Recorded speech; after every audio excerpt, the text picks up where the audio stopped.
Hello, hello, hello. Welcome to the Week 10 and multi-entry Rumble edition of the Sunday Night Rundown.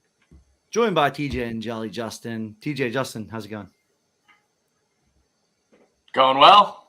Another Sunday in the books here, just about. Been a crazy week overall in the general cryptoverse, and we got football stuff going on. We got lots of crypto stuff going on. We got Jolly Joker stuff going on with our first multi-entry Rumble contest. So it was a fun, busy weekend, and next weekend really get things going with the Joker gated official contest starting. So looking forward to that. Yeah, I feel like today kind of gave people a little wetting of the beak or such with the first multi-entry. So it seemed like it was a lot of fun kind of deciding who do you put in what entry, where do you go with your better players? Is it more balanced? What kind of stacks and stuff do you go for? And so I think that was a lot of the fun discussion. Then tracking it throughout the day was great. I know Neil was pretty much filled like all day, just continue to kind of tweak and make some updates and figure out some, visual bugs and all of that, getting all of that done before we kind of, hit the ground running with the big stuff come week 11. But no, it was a fun day. DFS was pretty uneventful in a good way. We can kind of get into what lineups ended up landing on all of that. But then a pretty good game tonight as well. San Francisco and the Chargers. Even the Chargers don't have anyone to throw to, but should be a good game.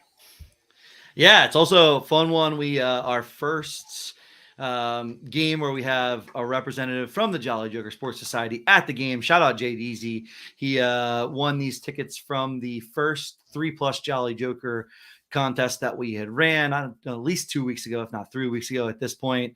Also, Legend, who gave away some of his Golden State Warriors tickets in the past week. So donated those over to a member of the Jolly Joker community who took his son, I think 3-year-old son, to the game for his first NBA game, which was awesome to see.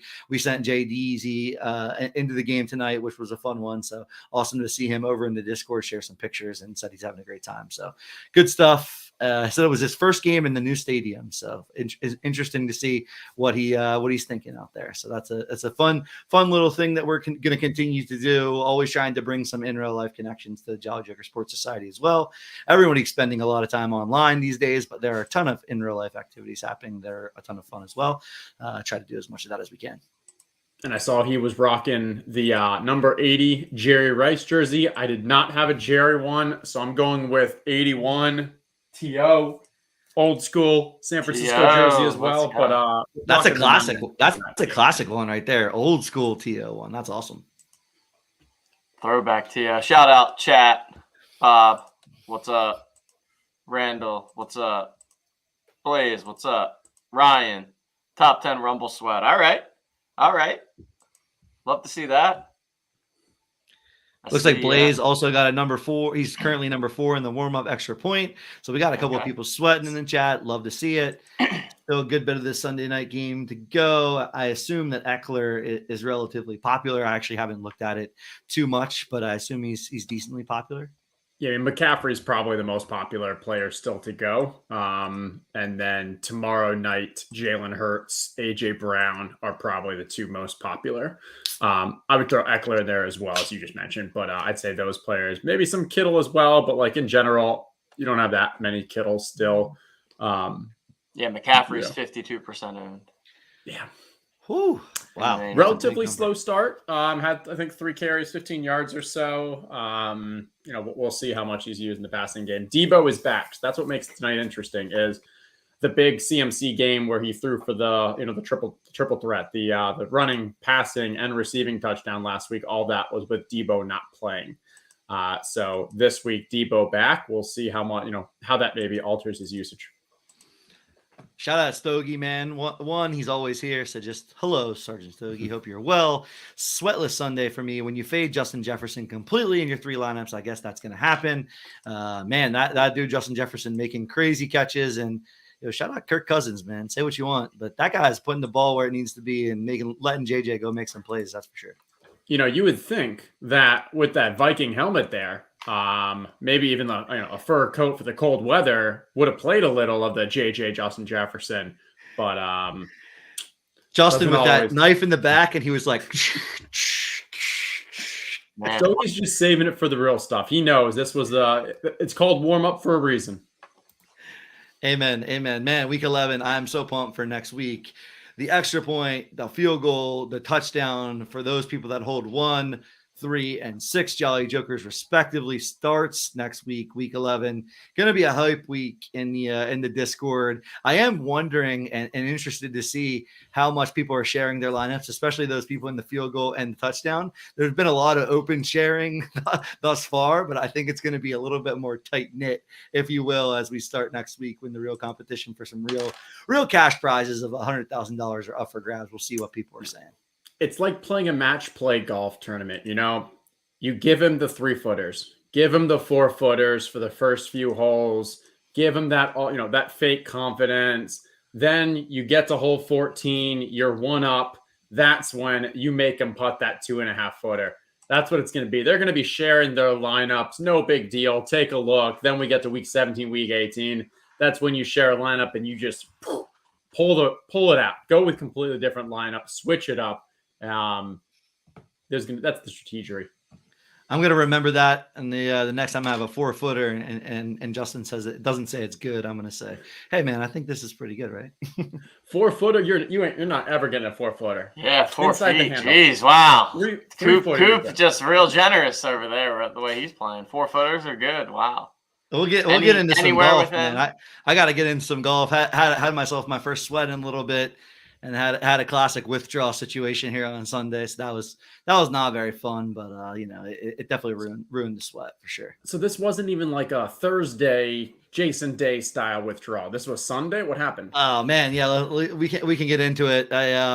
I fired there was one very good tournament on DraftKings this week. It was the 888. I was going to just bow out because it's way over my typical entry fee buy-in. And as it got closer and closer, it was still sitting there, and I was like, all right, well, you know what they say, when you're up towards the end of the year, you have to play a little extra. So I decided to fire. It is also like I think next week will be the last good golf tournament for the calendar year. December is basically off completely, and then January starts back up. So I was like, all right, well, I'll fire this. Had a solid team, 6 of 6 guys through the cut. I was sitting in 9th place on Friday night. So had all of the world in front of me, $100,000 at the top, and had a couple different options. Martin Laird was probably my biggest leverage spot, and then got to Sunday. Saturday was kind of a meh day. Nothing good, nothing great. I think I moved back 3 or 4 spots. Still sort of everything to play for today. And woke up and Brendan Steele had played 5 holes, of which he went bogey, par, bogey, double. And then he was on the green, had like a 15-foot putt for birdie, and he just didn't putt it, I guess. I didn't get any other info other than that. He withdrew with a back injury on the 7th green for some strange reason. So not very fun to have your guy make 4 bogeys on Sunday and then just decide to mail it in. So that sort of killed the sweat. Was it last week that there was a guy who thought that he was just so he played with a different driver or something, and he thought he was just going to get like an extra 12 strokes of penalties, but ended up getting a DQ? He had it made. Yeah, I can't remember who this is, but it was on like the 12th hole, I believe, on Saturday actually, and just decided no, it couldn't have been that. I can't remember exactly what the story was. Anyways, he had 15 clubs in his bag, hadn't played with that 15th club, and then like the 12th hole decided to play with it and never declared it, and then basically just withdrew himself, like he DQ'd himself. I can't remember the exact person who it was, but they just decided apparently to start playing. He didn't know he was going to get DQ'd, because if he did make the cut or whatever, like you would have gotten some money, some kind of prize, but he thought he was just like, okay, well, I'm not winning this tournament, so I'm just going to work on whatever it is with this new club, thinking he will get like a penalty, a stroke penalty or something for each time or something. Not the DQ, but like totally absurd. Totally absurd. I'll take 12 stroke penalties, no worries. Just don't DQ me. Yeah, totally absurd. I actually don't know if you make the cut and then withdraw, if you get any prize money. I don't know the rules. TJ, you know that if you withdraw probably after not the cut. Yeah, well, I wasn't sure. I was probably not because I mean they just like their finishing placement is a WD. It's not like they finish like T65th or whatever. Like you don't get it just points goes either, down I as a don't think. WD. So Crazy. I think you have to finish the event for it to. Yeah, I mean, remember the tournament where last year where Rom had to withdraw when he was winning by like true. 6 Right. strokes. True. That's Like right. he doesn't get any. He got nothing for that, and he Yeah. was gonna like literally 100% was basically a lock to win. Yeah. That was with his child. I forgot thing, about that. Yeah. Right. Birth of his child. COVID. No, that was a Or COVID thing. Oh, Like yeah, at the I forget what tournament it was, but he was up by like a lot. Right. Like at least 6 strokes, and then Cantlay ended up winning instead because Rahm had to withdraw. Yeah, that was crazy. Yeah, I mean, glad we're done with that. In the past few weeks or month or so, and it had to do with a little of the other tour that's going on. But one of the golfers came out and basically just straight up admitted that, oh yeah, they would get appearance fees. Bubba Watson. Well, yeah, Bubba did. Yeah. And he's just like, I was getting millions of dollars or whatever to show up at these PGA events. Like, you can imagine what the actual good players were getting. Because these appearance fees, like you hear of them on, the random non-PGA Tour, Euro, or like the random tournament and I don't know, Qatar or whatever, they'll have appearance fees and Tiger goes over, gets like whatever. But like I think it's against the bylaws to have these appearance fees for the PGA Tour. And that's what Bubba was saying is, I was making millions through these. And if I can only imagine what the rest. Come on, man. Golf is an up and up game. Everyone has to police the game themselves, and nothing shady's happening out there. I mean, Patrick Reed's fluffing his ball. Who knows what the rest of the guys are doing out there. So. Hey, if it doesn't affect the actual winner of the tournament, like there's cheating in the game, that's the worst. And that's like pretty much Patrick Reed and then no one else. Then if you're just getting some extra money on the side, fuck it, more power to you. Secure the bag. All right, let's get into some DFS stuff. No one's getting hurt there. There's no victim there. I guess. Agreed. If sponsors want to pay, then why should players not be able to accept some cash if sponsors are willing to put some cash in their pocket? Anyways, a lot of crazy stuff happening in golf. We'll continue to cover it when it's relevant. But it was relevant this week. Shout out me, 6 of 6 in the cut. Did cash, so that was good. Get a little cash in the pocket and onwards to the next sweat, or just try not to donate it all back. Yeah. TJ, love it. Did you just play FanDuel today? Playing the tournament? Correct. Yeah, I think I'm turning myself into an exclusive FanDuel, at least for the last 2 weeks, and I think I'm going to stick with it. I don't know. I've been liking just focusing on the one, and went well. Nowhere near last week in terms of like the train lineup, but definitely a lot of people rolled out the same lineup. I think I saw some other people with like a 2v2 of it, but yeah, it was pretty painless sweat from like the start, and ended up going pretty well. Yeah, I think around 30%, like somewhere up to 30% kind of played this one, which is still still a train, still very large. And it's like the people that are in every contest too. So like you know what I mean? It's like the people playing the trains are in every 100-man 50-50. So it's tough. I feel like, I mean, the lineups have been doing well, so it works, but it does feel like a bit of a slippery slope. Like it feels not great. It's working out well, but like, I don't know. I don't know how I feel about it overall. And it just seems like every single week it's DraftKings was a tough one this week, right? Did you do a double tight end thing? It sounded like that's what everyone was doing over there. It was still a decent train. I mean, we could talk a little more, and I can share like the ownership. It's interesting to look at the DraftKings spreadsheet, like who you have and stuff. Yeah, I would love to see that because I heard the double tight end. I actually Justin Fields a legit fantasy quarterback now. I think is going to be the talk of the town. I mean, when you can do that with your legs, it's also funny that they lost the game too after like such a smash game by him because of his pick six. That interception was horrible. Yeah, man, that was bad. But great fantasy quarterback, at least for the last 2 weeks with this usage he's getting on the ground.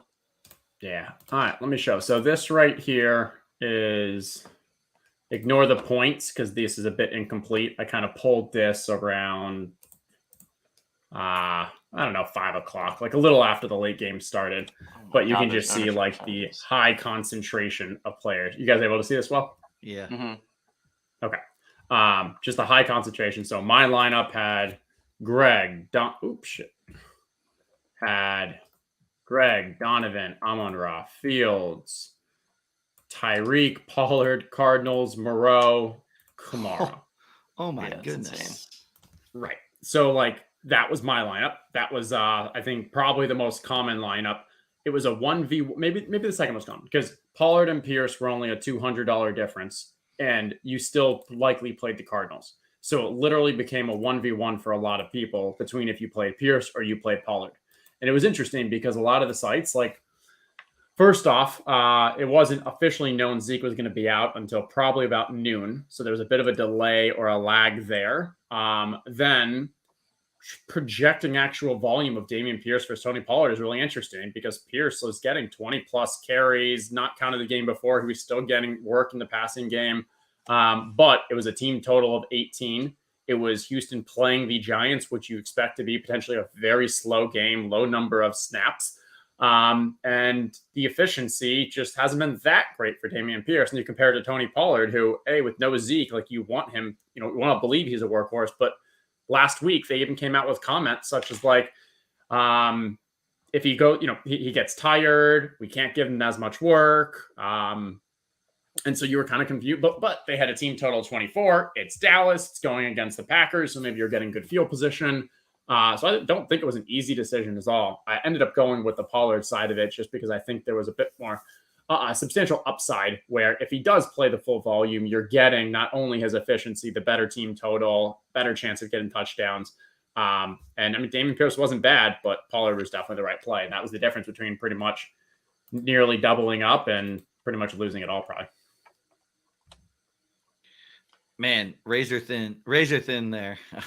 If it's the difference between, because Pierce, it looked like Pierce did pretty solid as well. Not like it was a dud game, but when Pollard gets in the end zone like he did and gets as much and gets overtime, I guess did he get much in overtime? I guess he didn't have a ton in overtime. So what was big was I think right before overtime, he had a 12 yard run or something like that. Yeah, that put him over he went from I think like 96 yards to like 106 yards. So that gave him the 3-point bonus, which was big. He had a touchdown before that too. Dameon Pierce only had one catch and then like 100 and some yards. Actually, it might have been 2 catches, but like just very small, but then just a ton of yards. And he got to like 94 yards or so. So he barely missed out on the bonus himself, also didn't get a touchdown, and that wasn't any difference. Pollard ended up being a smash because he got the touchdown, the bonus, and all. Yeah. But yeah, very, very small margins in this game. Really is. This is the state of DFS. But hey, as long as the results keep coming in positive, and but yeah, I mean, I guess tournament-wise this week, you need a Fields come out. It was the chalk QB, and then what became a bit of a chalk tight end just because of the chalk QB and the rest of the tight ends being pretty bad. I mean, like even like you could have like the Tua doubles didn't get there because the ball was so spread out. I played that in the tournament lineup. Just the most annoying touchdowns by Miami from the most ridiculous people, and it's so frustrating because that's the one offense where you're like, oh, they have the concentrated targets. Like if they score. What did they score? 38 points. It's going to be Tyreek and Waddle, and like that just wasn't quite the case today. Yeah. But, I went for one tourney lineup. I went with a Carr, Devontae, Foster, Moreau lineup, which actually like the stack itself did pretty well, but the pieces around it just did not. So it's so like you have to be so perfect these days. Like you just have to hit every single piece, even in smaller field tournaments these days. It's And like when chalk running backs that are 60% owned score 25 points, then it's going to make chalk it that much QBs more score difficult. 45. Yeah, that's the big thing. We've seen basically every week the chalk QB has just been going. Like last 2 weeks was Fields. Before that, we've had just some of the higher priced ones. Allen, Hurts, whoever else. Yeah. Yeah, and I mean, like I'm almost always going to try to get like. There's not even like a unique way to kind of play the chalk QBs. Like I mean. Cole Kmet, that was pretty high owned. I think even then he dragged up the ownership on Mooney and Claypool and such. So it's tough. Yeah. I mean, so happily did well in the cash side of things. Only played one tourney lineup, and as long as cash chalk just keeps hitting, the tourney lineups are going to be pretty difficult unless you're willing to just kind of play that lottery of play a chalk lineup. How has like I just curious because I don't pay obviously as much attention anywhere near the amount of attention as you guys pay, but has pricing kind of led people to more chalk, or do you feel like there are avenues where pricing does diverge enough to make sense to go away from chalk, or is it just kind of impossible if you're not jamming at least a couple of chalk pieces given the fact that they're chalk and priced appropriately? So pricing is really interesting. I think to the first is I don't actually think pricing has that much of a role on chalk. Other than if things are really poorly mispriced, you then just get a couple players that are locked in. But like in general, I'd say the pricing isn't the reason that we're in this state of cash DFS. I think that's far more the content providers, the amount of people that are subscribed, the people who are playing DFS are still the more, you don't have nearly as many casual people who are grinding the cash stuff, and definitely not high stakes or in large volume. But I think what is interesting with regard to the pricing is the pricing on DraftKings was like so challenging this week to the point that, hey, we played 2 cheap tight ends that to make a tourney lineup, and if you wanted to try to play like a kind of expensive guys, you had to go pretty much double tight end, just go bottom of the barrel. And I think Peter Jennings was saying this on one of the ETR streams earlier this morning. Not sure that that's actually good for the state of DFS. If the casuals can't put a lineup in that they feel good about, and like literally you couldn't make a tourney lineup that you felt good about. Yeah, that's definitely been a lot of the times when I am playing, I am trying to play like the smaller field tournaments, given just like what you guys say about cash and just trying to have a little bit of fun with some of the money. And there are times where I'm building a lineup and I'm like, man, it's hard to build dollars wise. And then I'm trying to go to some of these sites to say, what is a decent value play at a cheap price that isn't just like a total luck box situation. So yeah, that's definitely a challenge, no doubt about it. I almost played a Tom Kennedy in a lineup today at min price. And who is that? I don't even know who that is. Yeah, I wouldn't even know wouldn't have any idea. Who is that? I've never heard. I don't know who that is. He's Tom on the Kennedy. Lions. I've never heard of Tom. Tight end? Popping a little when I was basically saying, well, I'm not playing Traylon Burks. Rights backup? No, he's wide receiver. Oh, he's a wide receiver. Jeez. Yeah, and he actually just had one catch for 44 yards. But I saw that, and when I didn't play, but when that's even a discussion, is like I'm literally looking into this player that I had never heard of before he pops up on Yeah. I mean, I was listening to the ETR streams and stuff, and it's just they don't even sound like they're having fun talking about it because they're like this sucks. Like the team that I have to build, I hate it. It's just not when you're talking about which double tight end to play. That's not fun. Yeah, how about Christian Watson? My goodness. Well, what was his ownership percentage? Sub 1%? Oh gosh, let's take a look. 0.07%. Wow. That's insane. For every 1,000 entries, less than one person. Not even 1 per 1,000. And Mark, one of the guys. Well, so to be fair, that is cash. That was the cash game. So in tourneys, he was probably a little higher as people like stacked riders or whatever.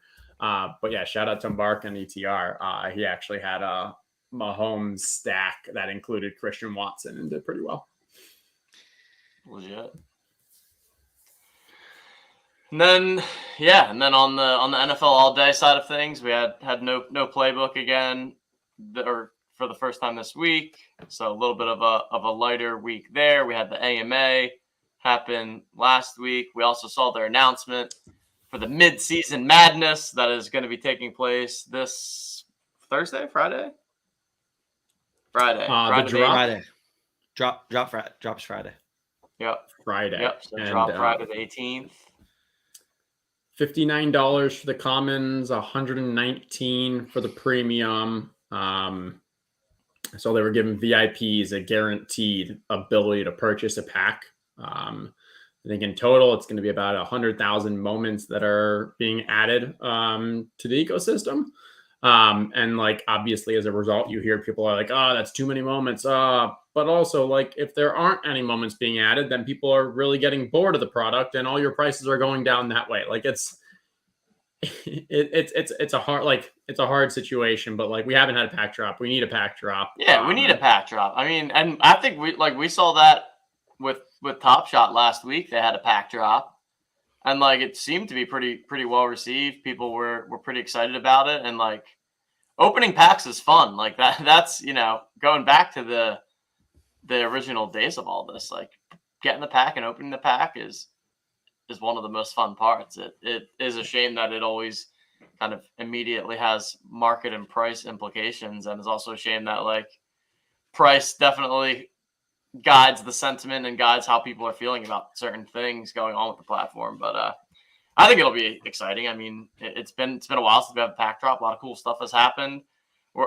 That Justin Jefferson catch from today. I mean, we got to be getting that as a moment sometime, right? That was absolutely insane. And then for them to go on and win the game just makes it, I mean, super, super meaningful catch. That was, I had to watch that like 3 times. I was like, legitimately, how did he come down with that? It was insane. Yeah, he's going to send that cornerback a bottle of whiskey or something because he doesn't catch it if the cornerback's hands aren't right there. Yeah. Because and they should have just tried to bat it down. I feel like the corner, like it's so easy to say that though. Like you see ball, you just try and catch ball. Like right, but like literally the other guy's arms were cushioning it because he's not catching it the first time. It was above his hand. The other guy actually kind of swats it, but Justin Jefferson gets his hand in the middle and just muscles it in and skill, luck, whatever, but then rolling as the ball like barely doesn't touch the ground and like pops into him. Phenomenal. I gotta assume we're gonna get it. I mean, I think one of the things the celebration pack is doing, you can clearly see it with these crafting challenges where you're guaranteed to get one moment, from the needed in the crafting challenges in the celebration packs. There's a lot of really cool plays that have happened. Kelsey's 4 touchdown day where he got 4 touchdowns and didn't have, I can't remember what the exact number of yardage was, like 15 yards or something like that, but 4 touchdowns, some absurd historical stat. I saw like the other highlights are Micah Parsons, Burrow's huge day is in there as well. I think Aaron Jones, Eckler, and Kittle, I think, is the other one. So the 6 crafting challenges, I think, are interesting, are unique, and it'll be fun to see what they do are related to the crafting challenges. Stogie, I think, made a sharp comment. I was looking at doing the Micah Parsons. He does already have a rare, so I guess from a financials perspective, there is the analysis out there of, should I go for this crafting challenge where I'm needing to burn a rare, or should I just be sort of using the marketplace and collecting the moments that are out there? I do think these sort of challenges and bringing this gamification to the platform is good, though. It makes you decide, if you do want to have a Micah Parsons moment, which one do you want to go for? So I think some of that stuff is interesting and unique. And while the overall market may come down some, I still think that, no matter what they do from an introducing new moment standpoint, we're going to see some dips in the market, but who knows what happens after this sort of this drop comes through and what people are trying to speculate on the market about. Yeah, I don't think anyone should have any issue with this drop or the drop happening. Maybe the price point, I could see there being some contention that maybe it should be lower price, but I haven't thought through, and I don't have anywhere near the amount of information of like, if you do a lower price point drop, what impact is that to the market? Because theoretically it could be by them devaluing the pack drop. Like, I mean, then does that impact the rest of the market? Like if you can get a rare cheaper and stuff, I don't know. One thing I definitely do want to see, and I think, Feldman mentioned this a couple times way back when, like a few months ago when he was doing a show or an interview or something. And it was, he wants to create that feeling of when you walk by the Foot Locker or the Reebok or whatever the shoe store is, and you see the line outside to get the new shoes. He wants to recreate that feeling of scare. When we say scarcity, it's that, hey, this product, when we have a drop, is in such high demand that not everyone is able to get it. And I don't think that's where we're going to be for this drop. Like, I think, we'll see. Maybe for the rare and stuff, I'm not sure. But I think like most likely, if you want one of the common packs, you're going to be able to get at least one of them, and we'll see how many people are actually able to get. So that one individual goal of like, hey, delivering pack drops that not everyone is able to get, I'm not sure if that is going to be met in this. But we'll see. Yeah, I like your comments on price. I do like that there. I think, and this is just something that hit me on Friday when I was looking at Friday night late. I like that they added some moments, right? So I don't know that unless I think that maybe the first Super Bowl set pack had 8 moments in it from a premium standpoint, but I don't think we saw any packs of 8 moments in it recently. So I like the fact that the common has 5 moments in premium.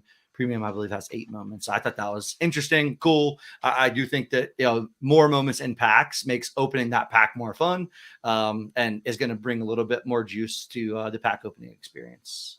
Yeah. And maybe actually the price point is correct. I don't know. And that's what I'm saying is like, that's the one thing that, hey, I could see if there's a discussion on this. But yeah, I think Garoppolo the fact that just vultures a touchdown from Christian McCaffrey. Oh, gross. QB sneak. QB sneak from Jimmy G. CMC had his chances. I think either at least once or twice right before that, he got him to the 1 yard line and didn't get it in. Nothing like a good vulture. Yes, indeed. Yeah, so we've got that going on with all day. What else? Anything else super relevant here? We'll certainly be pushing all the Jolly Joker stuff this week and making sure everyone's aware of the info there.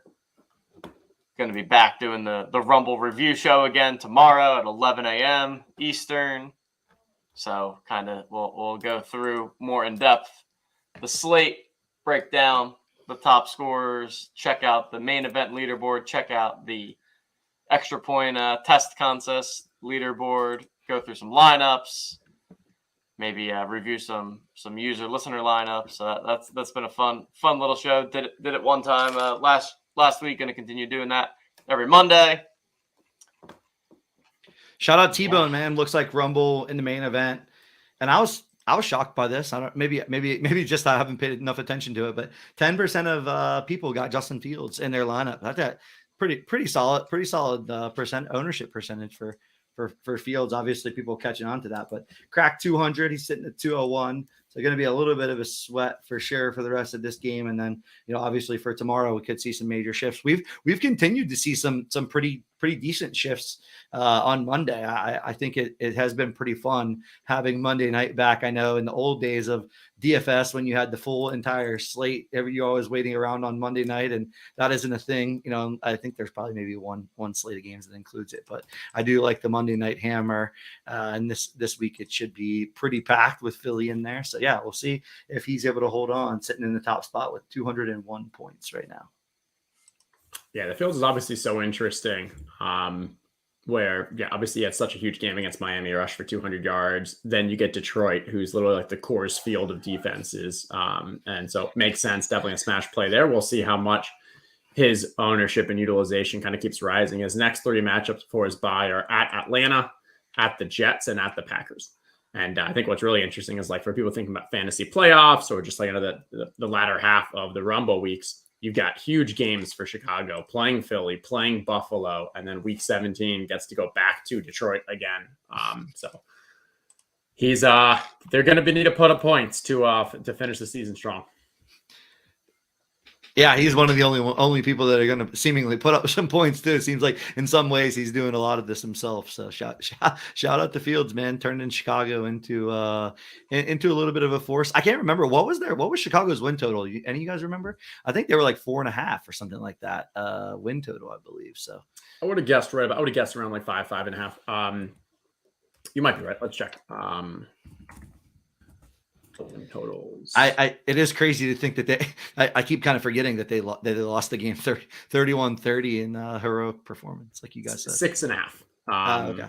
With a lot of juice on the under at -190. So you could kind of almost say it was more like a 6. Yeah. Yeah. Makes sense. But yeah, +150 on the over 6.5. And I don't know. I mean, like right now, what are they? 3-7? I think that's right. Yep. And Philly, Buffalo, Minnesota, those all seem like losses.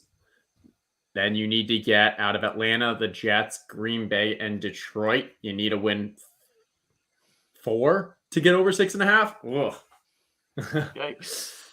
Yeah, I mean, even despite how well Fields is playing from a fantasy wise, like they That still juice lost on that the under last makes 3 sense, games. I guess. Yeah, they still Yeah, lost to the me, last it's 3 definitely games. a classic example of like good fantasy quarterback not equal to good in real life quarterback. I mean, not that he's like bad, but like he's much They put better up points though. fantasy Right. It's the quarterback, defense yeah. though. I mean, like they lost to Detroit 30-31. They lost to Miami Yeah. 32-35. They lost to Dallas 49-29. So like in Which those is funny 3 because I games, feel he like still put up- naturally you always think of the Bears as like a heavy defensive team just Yep. from like the old days, and that's just not the case anymore. Yeah. With this And team like right now. obviously there's the aspects of okay, the more explosive he is, both with running and passing, the quicker the other team gets the ball back. So like the slow 10-7 games of Chicago or whatever, where they're just grounding in a very like slow play, obviously the team's not going to score as many points. But your defense still needs to contain the others if you're going to be able to put up 30 points a week. Yeah.